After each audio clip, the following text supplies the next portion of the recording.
dari Polewali Mandar, si jurnalis melanjutkan perjalanan menuju Kabupaten Majene. Perjalanan ke Majene memakan waktu sekitar 3 jam perjalanan darat, hingga sampai ke lokasi peliputan.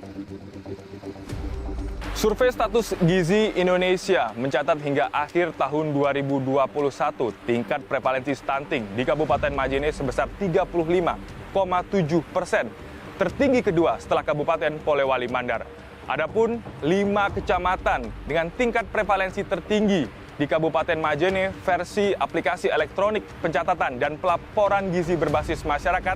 Yang pertama adalah Kecamatan Tamerodo 40,72%, kemudian diikuti oleh Kecamatan Pamboang 38,27%, dan selanjutnya Kecamatan Sendana 34,08%, Kecamatan Banggai 33,56%, dan yang terakhir Kecamatan Ulumanda 30,05%.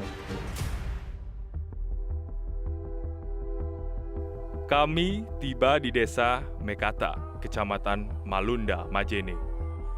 Desa ini merupakan lokasi pengungsian korban gempa Majene yang terjadi pada awal tahun 2021 silam.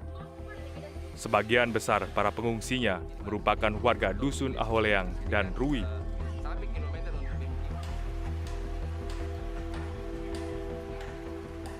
Sejauh mata memandang, kebersihan lingkungan di tempat ini begitu memprihatinkan.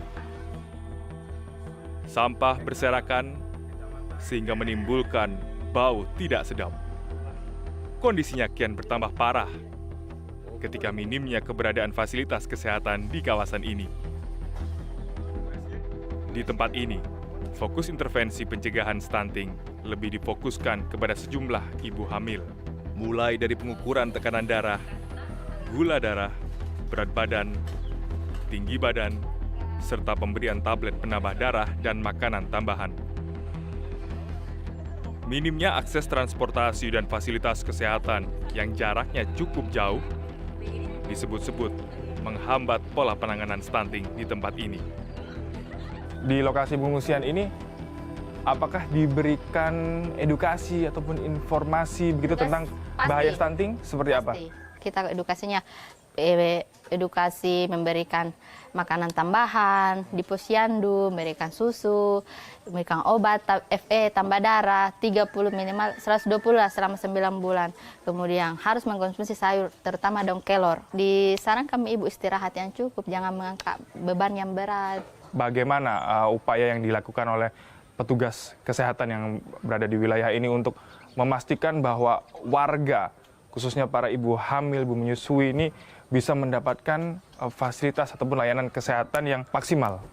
Ya itu, setiap bulan kita menimbang di sini, kita kejar timbang. Kalaupun ibu hamilnya tidak datang menimbang, kita datangi rumahnya. Oke. Bu, datang Ki, periksa Ki, apa keluhan tak? Bersama Bidan Rosma, kami menemui Ici Beru, salah seorang pengungsi yang kondisinya sedang hamil. Sudah lebih dari 1 tahun, Ici Beru tinggal di pengungsian ini. Di usia kandungan yang memasuki 9 bulan, Ici mengaku tidak mampu memenuhi asupan gizi dan protein untuk janinnya.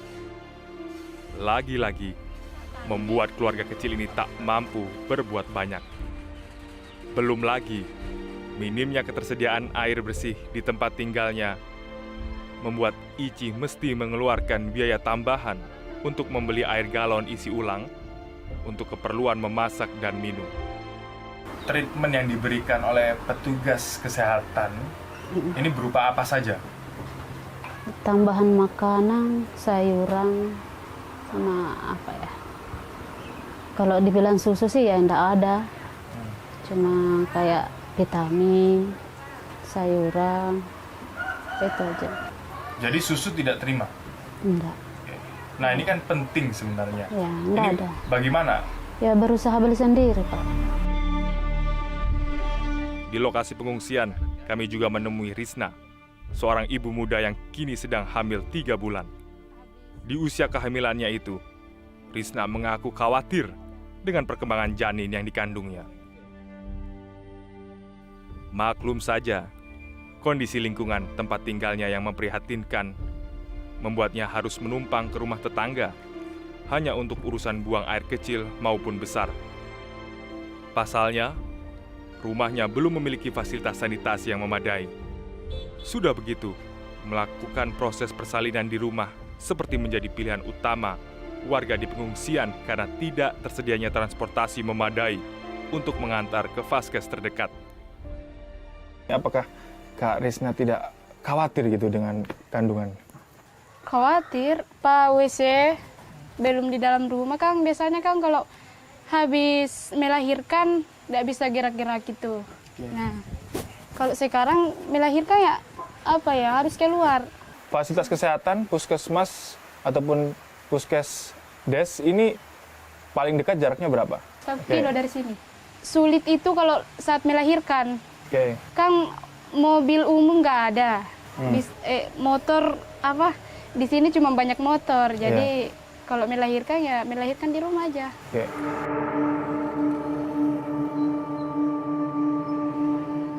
Rahmat Malik, Kepala Dinas Kesehatan Kabupaten Majene mengungkap, jika minimnya perhatian ibu hamil terhadap kesehatan perkembangan janin menjadi salah satu pemicu kenapa angka stunting di daerah ini masih tinggi. Selain persoalan sarana dan prasarana tempat tinggal yang kondisinya masih saja memprihatinkan.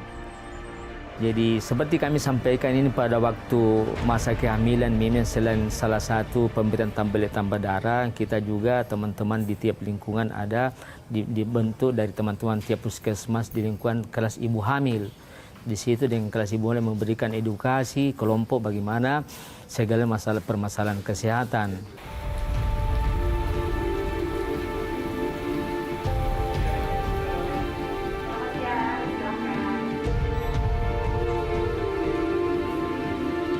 Ahli gizi Dr. Tan Sotien mengungkap, jika gaya hidup orang tua sang bayi juga turut memicu terjadinya stunting pada anak.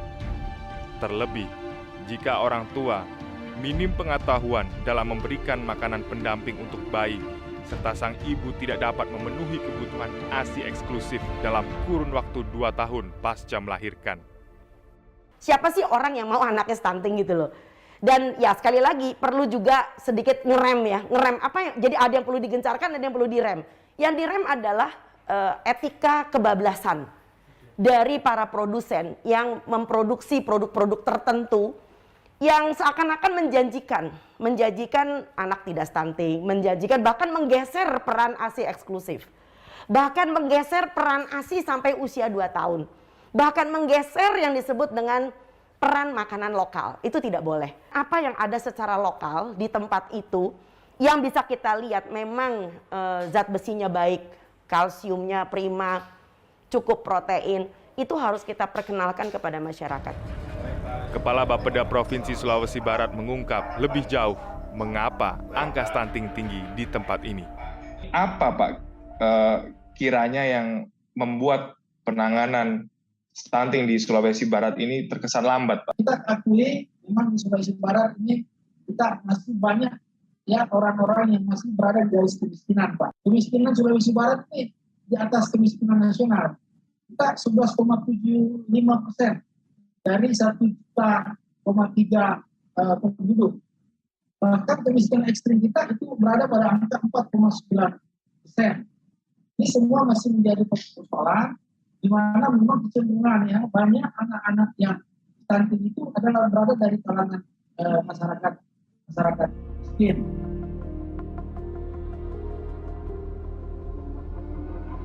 Jika kita mengacu data yang dikeluarkan oleh Dijen Bina Pembangunan Daerah Kementerian Dalam Negeri pada tahun 2019, tingkat prevalensi stunting di Sulawesi Barat mencapai 22,7%. Dengan total balita sebanyak 70.915 orang, 11.195 balita tergolong stunting pendek, dan 4.889 balita stunting kategori sangat pendek. Pada tahun 2020, penanganan stunting boleh dibilang jalan di tempat, karena tidak ada perubahan signifikan, alias sebarannya masih sama seperti tahun sebelumnya.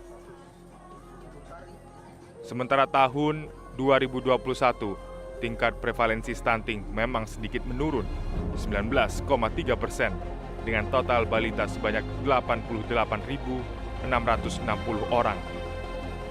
Namun, jumlah balita stunting pendek bertambah menjadi sekitar 12.516 dan 4.618 balita stunting sangat pendek. Hingga akhir September tahun ini, saat tim The Journalist tiba di Sulawesi Barat, tingkat prevalensi stunting justru meningkat menjadi 23,1% dengan total balita sebanyak 99.033 orang, 17.247 balita stunting pendek, dan 5.656 balita stunting sangat pendek. Dengan anggaran sebesar ini seharusnya penyebab stunting ini ya kita harapkan teratasi ya. Nah, kita nggak mungkin bisa kerja sendiri. Kemampuan berkomunikasi, bekerja sama itu penting sekali.